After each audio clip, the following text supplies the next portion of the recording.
Now, Russian Defense Ministry has said that the Russian forces captured Iskra in Ukraine's Donetsk region. Moscow claims troops took control of Sheherbynivka in Ukraine's Donetsk region. The gains come amid continued heavy clashes across Donetsk. Belgorod region governor Vyacheslav Gladkov says a Ukrainian drone struck the regional government building on Thursday, shattering windows but causing no casualties. In a video message, Gladkov said he was nearby when the strike occurred and described only minor damage. Separately, he confirmed 3 people were injured earlier in the day when a drone hit a car in Belgorod city, setting it ablaze. One man is in serious condition with multiple shrapnel wounds, while his wife and a 3rd victim also required hospital treatment. Gladkov said the attacks were part of a wider wave of Ukrainian drone strikes on the region in recent days, which have also wounded several civilians and damaged infrastructure.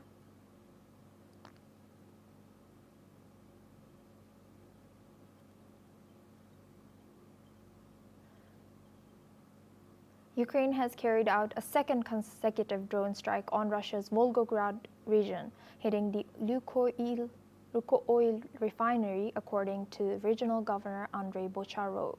He said debris from intercepted drones sparked an oil spill and fire at the facility. Though no casualties were reported, airport operations were temporarily restricted overnight. Russia's defense ministry claims 9 drones were destroyed over Volgograd as part of a wider barrage of 44 UAVs launched, mostly targeting border regions. The refinery, a frequent target, has been hit multiple times this year. Now we go back to our guest discussion with Professor Vasilin Popovsky. Thank you, Professor, for staying with us.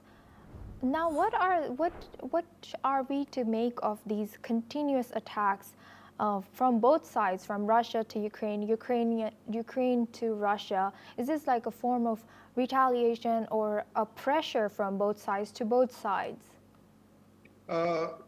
Yes, you're right. The strikes go both sides, but they're very different as what is targeted.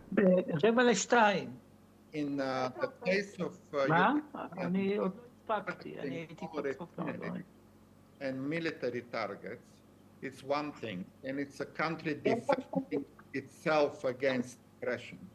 Ukraine is defending itself against aggression, and it only targets military sites and obviously supply routes and oil refineries. These are all military targets. What Russia does is primarily targets civilians. So see, we don't see news of much Russian civilians injuries and that, but we see a lot of news about Ukrainian civilians because Russia is targeting cities in large numbers.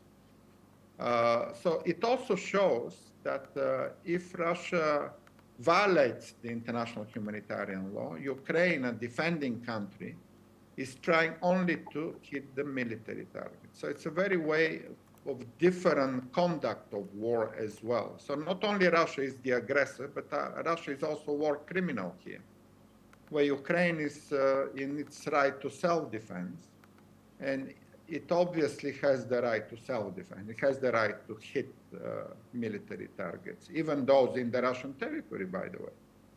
Ukraine, under international humanitarian law, can hit every single Russian refinery, transportation, bridge, and everything else that supports the military campaign in Ukraine. So that's a although they look very similar, they are very different in terms of justification under the international humanitarian law. What Ukraine does is absolutely justified